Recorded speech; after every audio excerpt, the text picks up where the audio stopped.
আসসালামু আলাইকুম, সবাইকে স্বাগতম সিমেন্টাস বিডি চ্যানেলে। বন্ধুরা, আজ আমরা খুবই গুরুত্বপূর্ণ একটি মেকানিক্যাল কাজ দেখাতে যাচ্ছি।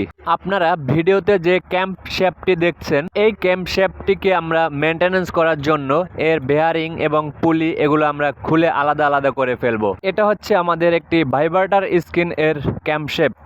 এই ভাইব্রেটর স্কিন নেটের সাহায্যে আমরা পাথরের ছোট দানা বড় দানা এগুলা বাছাই করে থাকি, কিন্তু সমস্যা হলো এই শেফটের মাথায় থাকা পুলিটি অনেক দিনের পুরনো হওয়ায় একদম জ্যাম হয়ে আছে। আর যেমনিই হোক এই পুলিটি আমাদের খুলতেই হবে, এটা না খুললে আমরা এর বেয়ারিং পরিবর্তন করতে পারতাছি না।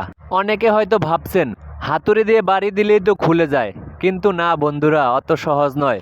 এই পুলিটি হচ্ছে কাস্ট আয়রনের, এগুলা হাতুড় দিয়ে বাড়ি দিলে ভেঙে যেতে পারে, যার কারণে আমরা ব্যবহার করেছি মেকানিক্যাল পুলার।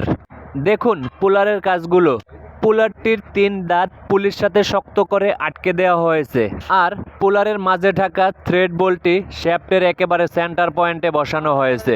এটাই আমরা মনে করতেছি নিরাপদ পদ্ধতি। আপনারা দেখতে পাচ্ছেন এখানে আমরা অ্যাডজাস্টেবল রেঞ্জ দিয়ে বোল্টটিকে টাইট দিচ্ছি। খেয়াল করে দেখুন, আমরা যতটা বোল্টটি টাইট দিচ্ছি, পুলিটি আস্তে আস্তে টেনে বের করে নিয়ে আসতেছে পুলারে। দেখুন, কথা বলতে বলতে আমাদের জ্যাম হয়ে যাওয়া পুলিটি সুন্দরভাবে আরামসে বেরিয়ে এসেছে, কোনো রকম ড্যামেজ ছাড়াই। এখন আমরা এই শেপটি পরিষ্কার করব এবং নতুন বিয়ারিং লাগিয়ে ভাইব্রেটর নেটের ফ্রেমে সেট করে দিব।